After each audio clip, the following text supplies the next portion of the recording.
பக்தர்கள் அனைவருக்கும் அன்பு வணக்கங்கள்.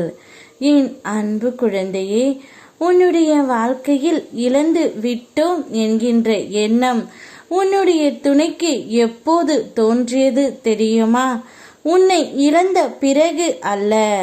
உன்னை இழந்ததற்காக அவர் பட்ட கஷ்டங்கள் எப்போது அவருக்கு புரிந்ததோ அப்போதுதான் அவர் உணர்ந்தார் உன்னை இழந்து விட்டோம் என்று. அது வரையிலும் அவருடைய மனம் கல்லாகத்தான் இருந்தது. இப்பொழுதுதான் அந்த எண்ணம் அவருக்கு தோன்றி இருக்கின்றது தங்கமே. என் மீது நம்பிக்கை வைத்து உன்னுடைய வாழ்க்கையில் நீ பல முயற்சிகளை செய்கின்றாய். எல்லாவற்றிலும் உடனடி பலன் நீ எதிர்பார்த்து அது கிடைக்காமல் போக மனம் வாடி போகின்றாய். ஒவ்வொரு முறையும் பலன் தருகிறதா என்று பரிசோதித்து கொண்டு இருக்காதே. அதனால் மனம் அமைதியின்றி போகிறது உனக்கு. உன் கடமையை நீ செய்து விட்டாய் அல்லவா? அதற்கான பலனை நான் தருவேன்.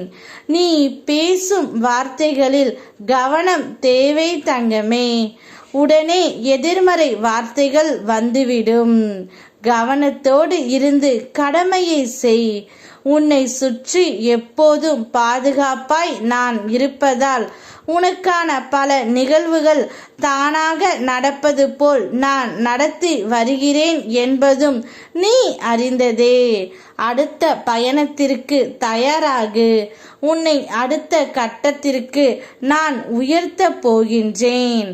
மற்றவர்களை பற்றி புறம் பேசும் கூட்டத்தில் நீ நிற்காதே. அங்கிருந்து நீ நகர்ந்த பிறகு அடுத்த தலைப்பு நீங்களாகத்தான் இருப்பீர்கள். நீ இழந்து விட்டோம் என்று உன்னுடைய துணை இப்பொழுதுதான் அவருக்கு தெரிந்து இருக்கின்றது. தெரிந்ததால் மிகவும் வருத்தப்பட்டு கொண்டு இருக்கின்றார்.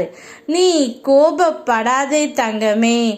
எல்லாவற்றிற்கும் காலம் பதில் சொல்லும் என்று நான் உன்னிடம் கூறி இருந்தேன் அல்லவா? அந்த காலம்தான் இப்போது உன்னுடைய துணைக்கு பதில் கூறுகின்றது.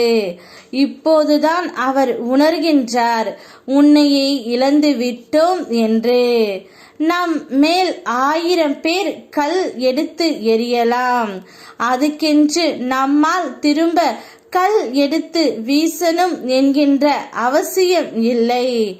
எரியப்பட்ட கற்கள் எடுத்து நம்முடைய சாம்ராஜ்யத்தை நாம் உருவாக்கலாம் தங்கமே. என்னை ஒரே ஒரு நிமிடம் பார். நான் உனக்காகவே உன் வீடு தேடி வந்திருக்கின்றேன்.